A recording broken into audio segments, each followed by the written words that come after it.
Hey guys, this is Stark here. Today we gonna see about everything you need to know before watching Mugentrain.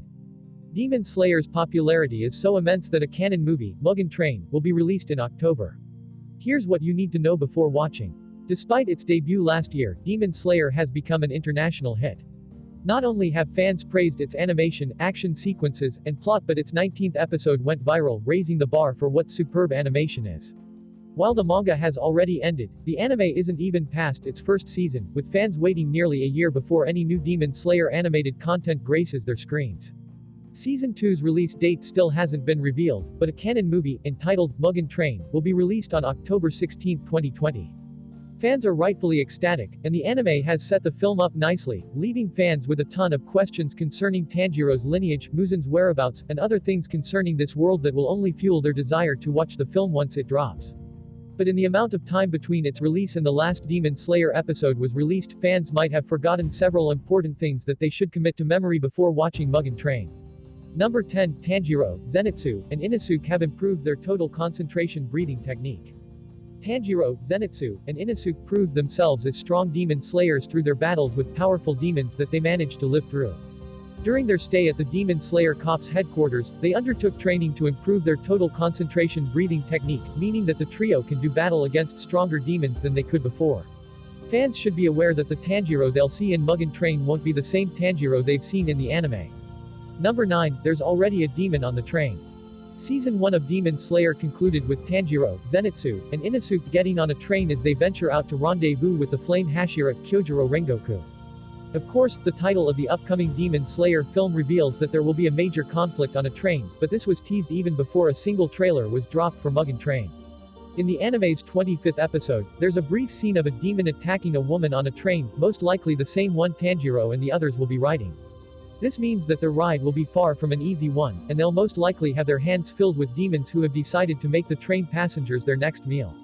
Number 8. Enmu successfully received more of Mugen's blood. After the deaths of Kyogai and Rui, two demons belonging to the lower ranks of the 12 Kazuki, Mugen decided to kill the remaining lower-ranking Kazuki, viewing the entire bunch as a disappointment. He proceeded to do so without mercy, but spared Enmu, giving him more of his blood than a lower-ranking Kazuki would normally possess. Enmu managed to survive the transfusion, meaning that his power has skyrocketed, most likely making him one of the strongest demons fans will see in action yet. Number 7. Mugen promised Enmu more blood if he can kill Tanjiro. While Tanjiro's family's backstory is still largely a mystery, it's clear that he comes from a lineage of powerful demon slayers, one of whom almost killed Mugen. Mugen is so scarred by his encounter with someone from Tanjiro's family that he promised Enmu more blood if he can kill Tanjiro specifically. This obviously sets up a confrontation between Tanjiro and Enmu, which will most likely be the moment he puts his total concentration breathing training to the test. Given how much demons desire blood, especially from someone like Mugen, Enmu will most likely pull out all the stops in order to take out Tanjiro before his comrades. Number 6. Tanjiro used a fire-breathing technique. None of Tanjiro's water-breathing techniques worked against Rui's powerful thread-based attacks, but after being backed into a corner, he debuted the Hinokami Kagura, a unique breathing style that he learned from his father. This was a shock to fans and Rui alike given that Tanjiro used exclusively water-breathing techniques before this moment. Tanjiro was able to tap into this fire-breathing technique during what looked like his final moments, meaning that for him, he may only be able to access these dormant skills when he's left with no other option. Number 5. Nezuko's Blood Demon Art. Given that Nezuko scarcely leaves Tanjiro's side, or his back, rather, she'll definitely make an appearance in Mugentrain and will find herself in battle with a powerful demon alongside Tanjiro. He would have lost his fight against Rui without her Blood Demon Art, exploding blood, which turns her own blood into searing flames. It's almost a given that she'll tap into this ability, or other ones that just haven't yet been displayed, in Mugentrain. Number 4. Flame breathing and fire breathing are two different things. The technique that Tanjiro used in his fight against Rui was a fire-breathing technique, but the insect Hashira Shinobu Kocho informed him that fire breathing isn't the same as flame breathing. Flame breathing is what the Flame Hashira, Kyojuro Rengoku, specializes in. This distinction means that Tanjiro's father was aware of techniques that not even the Hashiras have access to. Number 3. Shinobu recommended Tanjiro for this mission. After witnessing Tanjiro's commitment to the Demon Slayer Corps through his training and after hearing his and Nezuko's story, Shinobu's feelings towards him began to change for the better. After he informed her of the fire-breathing technique that he used during his fight with Rui, it was Shinobu who recommended him for his mission involving Kyojuro.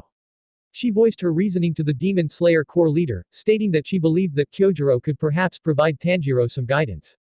While it may not be obvious to fans, Shinobu might have spotted similarities in the two that would make them a good match for one another. Number 2. The average person doesn't know the truth about demons or the Demon Slayer Corps. When Tanjiro, Zenitsu, and Inosuke arrived at the train station, they were nearly apprehended by authorities who were spooked by the fact that they brandished swords in broad daylight. Zenitsu explained that the Demon Slayer Corps isn't officially recognized by the government and that if they tried to explain it, along with the existence of demons, they wouldn't be believed. This means that Tanjiro and the others may run into a bit of trouble when trying to take down demons on a train filled with passengers that know nothing about the dark truth of their world. Number 1. Kyojuro Rengoku upholds the Demon Corps's rules without question. Like most of the Hashiras, Kyojuro had no problem with killing Tanjiro and Nezuko after learning that Tanjiro had been harboring a demon. Kyojuro refused to hear Tanjiro out, and even witnessing proof that Nezuko was an ally, he still held true to the Demon Corps's rules concerning the execution of those who protect any kind of demon. This most likely means that he's just as much of a stickler as some of his comrades, and he might even harbor some distrust towards Tanjiro given the fact that he'll be traveling with Nezuko in Mugentrain. His respect for the rules might just lead to some contention between him and Tanjiro. Thanks for watching, guys. Don't forget to subscribe to A4anime.